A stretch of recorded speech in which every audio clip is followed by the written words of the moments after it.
On était tous les deux couchés sur le fauteuil noir. La grande Smart TV, la télé Samsung, accrochée accrochée à un pied télescopique au mur, était juste face à nous. Il y avait le symbole Samsung sur la télé, qui était en train de monter et de descendre, copiant le symbole de l'infini qui était en train de tourner encore et encore.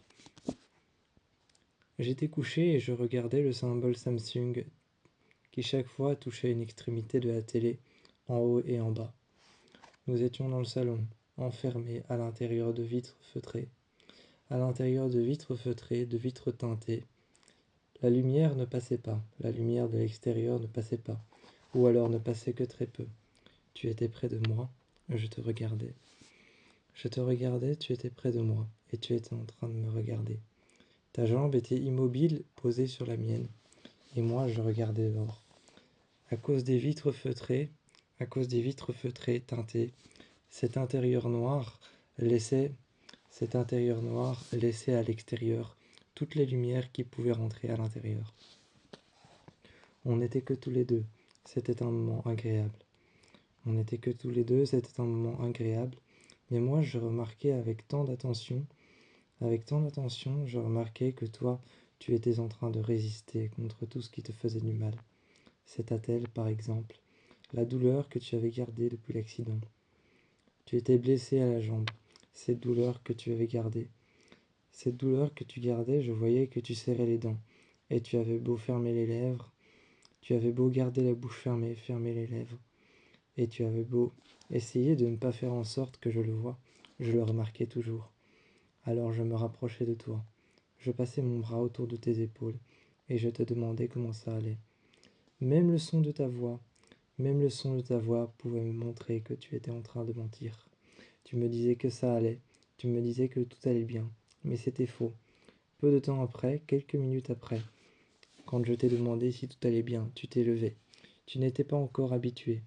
Tu n'étais pas encore habitué à cette attelle que tu avais au genou.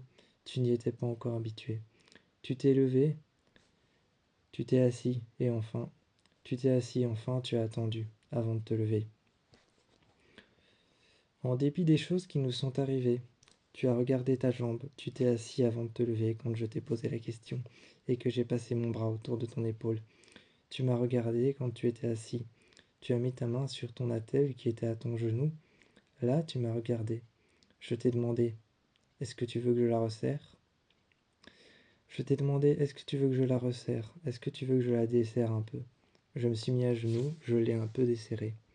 Tu t'es levé et tu as posé ta main sur mon épaule. Tu m'as regardé. Même tes yeux étaient en train de me parler, en train de me dire que ça n'allait pas bien. À la fenêtre, tu as posé ta main sur la vitre. Il était en train de pleuvoir, mais on ne pouvait pas le voir. Les lumières allumées à l'intérieur ne laissaient pas passer la lumière de l'extérieur. La lumière de l'extérieur était comme prise au piège dehors sur la terrasse, car les vitres teintées ne laissaient pas passer la lumière de l'extérieur.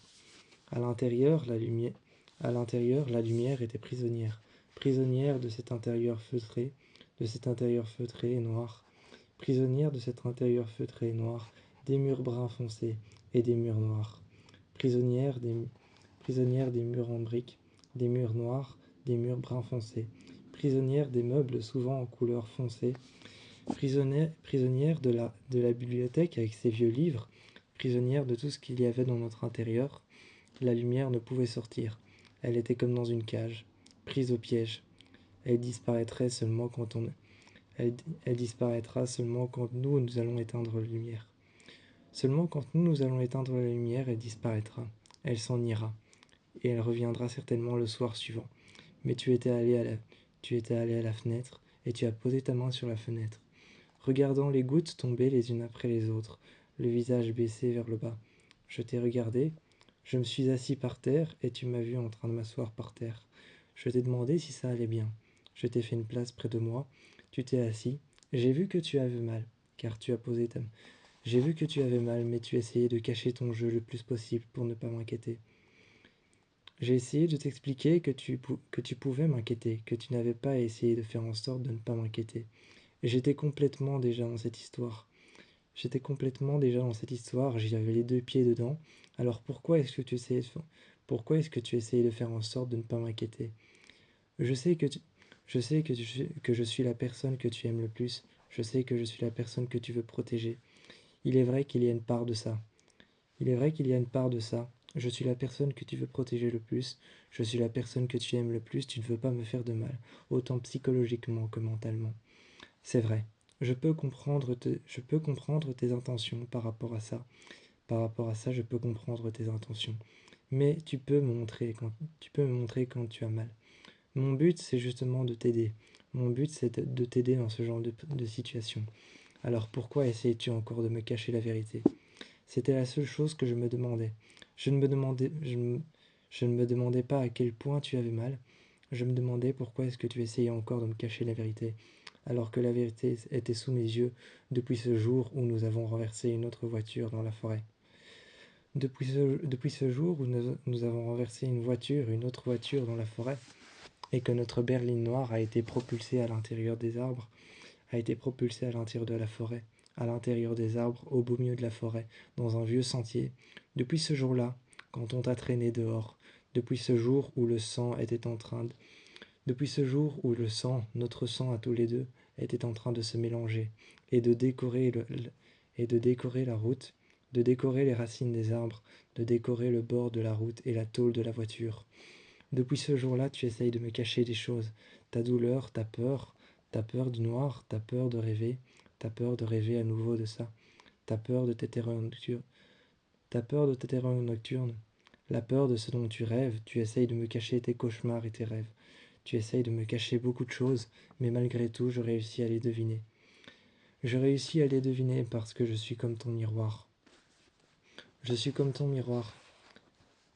Le jour où tu as Le jour où tu es venu vers moi, le jour où tu m'as dit que tu m'aimais, le jour où on a pris un café ensemble, le jour où on est parti et on a marché ensemble dans les rues, le jour où tu es venu me demander ma main, le jour où tu m'as dit que tu m'aimais, que tu m'as dé- que tu m'as dévoilé tes quatre vérités envers moi, que tu m'as dit que tu m'aimais du plus profond de ton cœur, ce jour-là, j'étais concerné par tout ce qui te concernerait.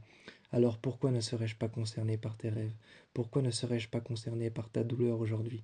Cet accident n'a rien changé. Au contraire, il a amplifié le fait que je sois concerné par ta douleur. Il a amplifié le fait que je sois concerné par tout ce que tu ressens. Alors je me suis assis à côté de toi et je t'ai tout expliqué que cet accident n'a rien changé, que cet accident n'avait rien changé du tout, que au contraire, il m'avait encore plus mis dans l'an, il m'avait encore plus mis les pieds dans le plat. J'étais encore plus concerné par ta douleur. J'étais encore plus concerné par cet attel que tu avais au genou, que cette femme était venue te poser au genou. Elle m'avait expliqué comment la serrer et la desserrer.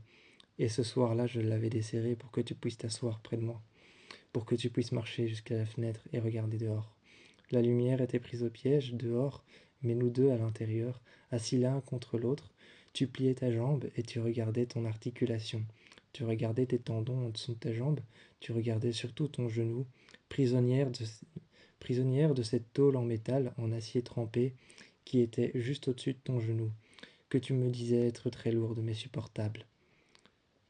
Je n'avais pas ce cran-là, moi je pense que si c'était tombé sur moi. Je pense que si c'était tombé sur moi, je n'aurais jamais eu ce cran-là. Je ne pouvais pas, je n'aurais jamais eu ce cran-là. Je pense que si c'était tombé sur moi, si les rôles étaient inversés, je pense que je n'aurais pas pu avoir le cran de supporter ce genre de choses. Tu as beaucoup plus de cran, tu as beaucoup plus, tu as beaucoup plus le mental et le moral pour pouvoir supporter ce genre de choses. Moi, beaucoup moins. Et c'est ce que je t'ai dit ce soir-là. Je t'ai dit que tu as beaucoup plus le mental et le moral pour supporter ce genre d'accident. Pour supporter ce genre de choses, tu as beaucoup plus le mental et le moral pour supporter ça. Tandis que moi, à l'inverse, si les rôles avaient été inversés, je ne pense pas pouvoir le faire. Je te l'ai dit la main posée sur ton attel, et tu m'as regardé, tu m'as embrassé, et tu m'as dit que oui, j'avais autant le mental que toi et le même moral que toi pour pouvoir supporter ce genre de choses. Si, si je savais déjà deviner que tu avais mal, ou si je savais déjà deviner que tu mentais et que tu gardais à l'intérieur d'une petite boîte tous tes sentiments et toutes tes douleurs pour me les cacher, pour éviter que je souffre, je savais deviner. Je savais deviner. Je savais deviner et je savais supporter ce genre de choses, si je savais deviner tout ce que toi tu étais en train de supporter, et tout ce que tu essayes de me cacher. Tous tes mensonges, toutes tes cachotteries, si je savais les deviner, tu m'avais dit que je pouvais supporter autant de choses que toi. Ce soir-là, nous nous sommes tous les deux assis par terre contre la baie vitrée. Tous les deux assis contre la baie vitrée, ressentant le froid à l'extérieur, qui ne pouvait pas rentrer, prisonniers par les vitres à l'extérieur, ressentant le froid, et les gouttes qui étaient en train de tomber contre les vitres, les grandes baies vitrées. On levait la tête de temps en temps et on regardait. À un moment, tu m'as embrassé, mettant ta main dans mon cou et ma main dans ton cou. Je t'ai embrassé et tu m'as embrassé. On s'est tous les deux regardés, et il était vrai que quelque part dans tes yeux, je me sentais rassuré.